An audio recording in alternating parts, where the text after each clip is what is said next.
Today we explore taxi driver horror stories. Each night, taxi drivers pick up passengers and travel down unknown roads, unaware that a simple ride can turn into a terrifying encounter. Midnight Passenger. I will never forget that night when a passenger asked me to take him to the cemetery. I should have never accepted that ride because I still feel like something from that night follows me everywhere. It was late, past 11, and the town center was almost empty.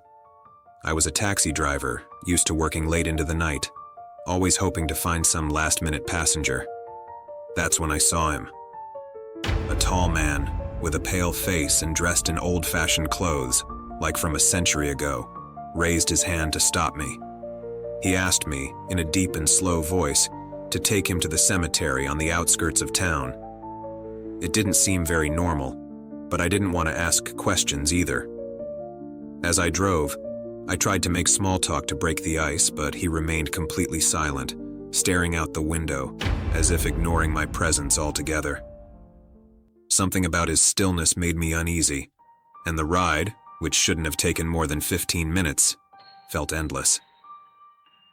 The road to the cemetery was dark, lined with trees that seemed to close in over the path, and the cold became more intense as we got closer. We finally reached the entrance to the cemetery. It was a lonely place, surrounded by a rusted iron gate and full of old tombstones barely visible in the moonlight. I stopped, turned around to tell the passenger we had arrived, but no one was there. The back seat was empty. I couldn't understand how he had vanished. I thought maybe he got out when I wasn't paying attention, but the doors were locked. I got out, looked around, but didn't see him. Already feeling uncomfortable, I decided to leave immediately. But when I tried to start the car, the engine wouldn't respond. I tried several times, and nothing. That's when I took out my phone to call for help, but there was no signal. There was only one option left: to enter the cemetery. I walked with a small flashlight I always carried and pushed the creaky gate, which slowly opened with a sharp sound that echoed in the night silence. As I advanced between the graves, the silence was so heavy that it felt like a buzzing sound inside my head. Everything seemed abandoned, and the fog that began to rise covered the ground, making the place even more sinister. And then I saw him. A few meters away, there he was. The man, my passenger. He looked different.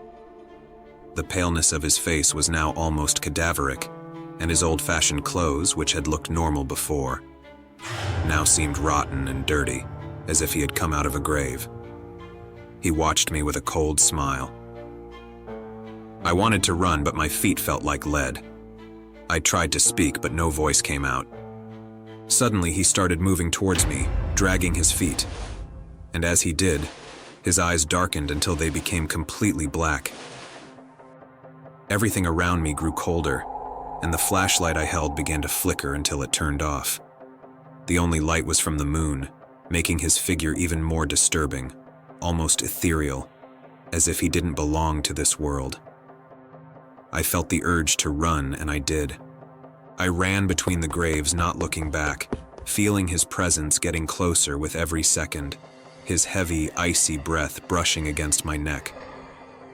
I heard whispers as if coming from all directions, murmuring things I couldn't understand, and suddenly, an icy hand grabbed my arm. When I turned to see him, he was very close, his face contorted in rage, his mouth open, revealing sharp teeth, and his eyes were just deep shadows. Somehow, I managed to break free and kept running until I reached the cemetery entrance again. The gate was closed, but I jumped over it as best I could, cutting my hands on the rusty metal. I got to the car and, with what little breath I had left, tried to start it again. This time, miraculously, the engine roared to life, and I sped away like never before. But as I drove back to town, I knew something wasn't right. The figure of that man, his smile, his eyes. Everything stayed in my mind, as if he were still with me, in the back seat. I never picked up any more passengers on that road, but every time I pass nearby, I feel those eyes watching me from the darkness of the cemetery, waiting for the day I come back. And I know that if I ever do, he won't let me leave. Getting closer. I never thought that ride would lead us to encounter that figure, distant at first, but getting closer with every blink. It was a Friday night, my usual shift as a taxi driver. The streets were deserted, barely lit by the faint glow of a few streetlights. I was about to finish the day when a man raised his hand on a lonely corner. He seemed anxious, like he was in a hurry, and when I asked where he was going, he only mentioned a small town about 30 minutes outside the city. Without giving it much thought, I agreed to take him. The ride started like any other. My passenger was quiet. We barely exchanged words throughout the trip. Then, out of nowhere, in the middle of the darkness, I heard a loud bang. One of the tires blew out. I cursed under my breath, trying to keep control of the steering wheel as the taxi swerved before coming to a complete stop. I got out to check the tire. It was completely destroyed. I thought about calling for roadside assistance, but I had no signal on my phone, and my passenger said his phone wasn't working either. With few options left, we decided to walk to the nearest town, which wasn't supposed to be too far. The road was dark, only illuminated by a few streetlights. On both sides were tall trees, giving our path an eerie appearance. Suddenly, I heard a strange sound behind us. I quickly turned around, but saw nothing. I thought it was my imagination, but my passenger also stopped and whispered, "Did you hear that?" I nodded, and we quickened our pace. A few minutes later, I saw it for the first time.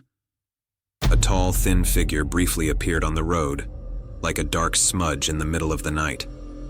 I blinked, and it was gone.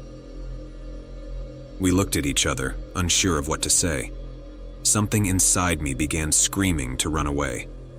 The feeling of being watched grew stronger with every step. We kept walking when, out of nowhere, the figure appeared again, this time closer, right in the middle of the road, motionless, with a strange posture, as if it could barely stand. It looked human. But its face wasn't right.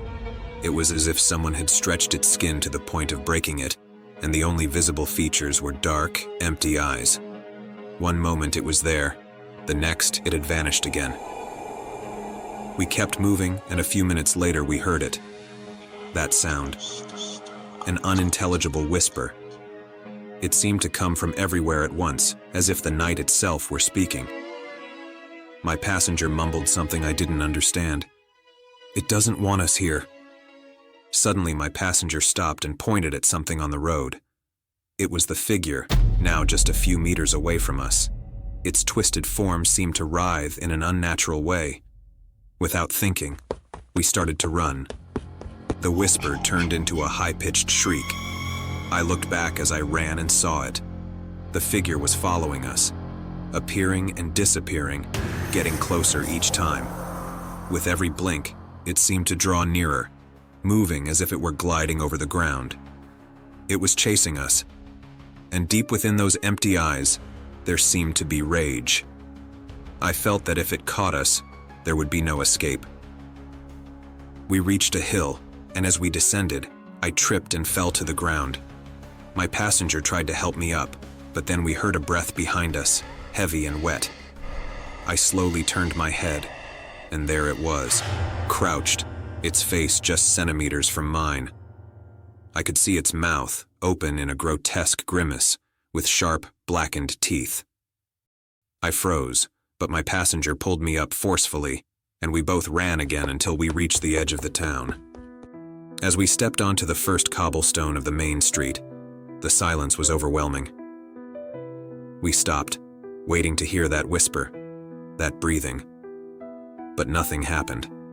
I turned around, and the figure was gone. We had crossed to safety, but the fear remained, like a shadow over us. We made it to the town's main plaza and collapsed on a bench, trying to catch our breath. I didn't even have the courage to talk to my passenger about what we had just experienced. I just wanted to forget. I never took that route again. But sometimes, on silent nights, when I'm out looking for passengers, I could swear I see that figure in the distance, still, waiting for me. The Cursed Detour. I knew something was wrong with that detour, but I didn't expect to find that girl with empty eyes watching me from the darkness. A couple of years ago, I worked as a night taxi driver. I was never afraid of driving in the dark, as I knew all the routes and lonely roads by heart. One of those nights, a client asked me to take a detour down a road I barely knew. It was an old, unlit road that no one used anymore because it was easier to take the main highway. I dropped off the passenger, and instead of going back through the highway, I decided to return on the same road to save time. While I was driving, I felt a chill that made me pay closer attention to the road. And then, there she was. A little girl, alone, barefoot, standing under the pale light of the moon. She had long, black, tangled hair and wore a white dress that seemed to move with the wind, though there was no wind that night. I slowed down, trying to understand why a girl would be there, in the middle of nowhere, at that hour. But when I looked again, she was gone. I froze for a few seconds, thinking maybe my tiredness had made me see things, so I continued on my way. That night I had trouble sleeping. Every time I closed my eyes, I saw the girl's face with those huge, dark, empty eyes.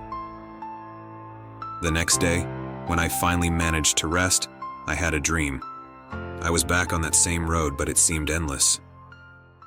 The girl stood in the middle of the road, and no matter how I tried to avoid her, she always appeared in front of me. As I got close enough, I could see her face was full of infinite sadness, and dark tears fell from her empty eyes. I woke up sweating, feeling as if someone was watching me from the darkness of my room.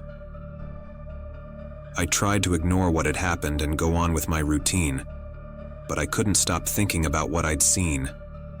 Day or night, the memory of that girl on the road was with me.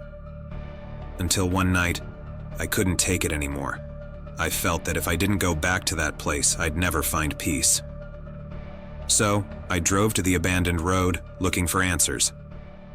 Everything was dark. Only my taxi's headlights illuminated the empty road.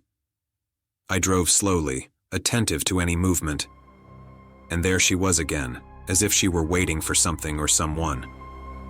The girl, in her white dress, stood on the edge of the road, staring right at me. This time, she didn't disappear. I kept my eyes on her, and something inside me forced me to stop the car and get out.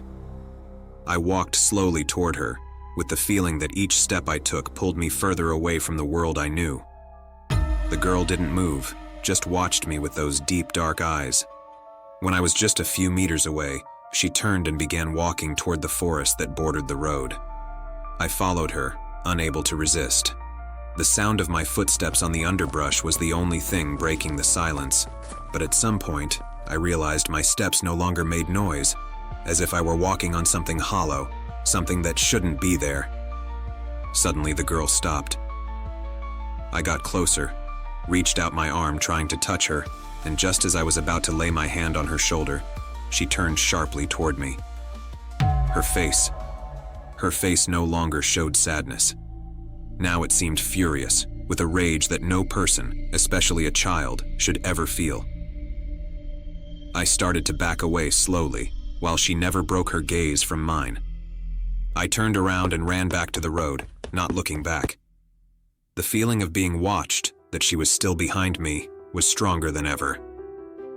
I got in the taxi and sped off, but no matter how fast I drove, that feeling of being chased wouldn't go away.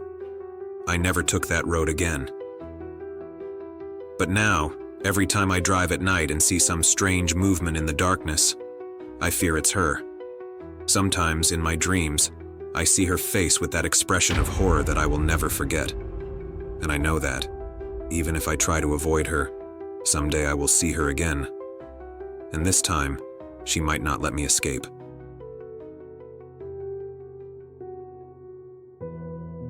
Thank you for journeying with us through the dark passages of these stories. If you enjoyed them, give us a like, share, and subscribe so you don't miss more tales of terror.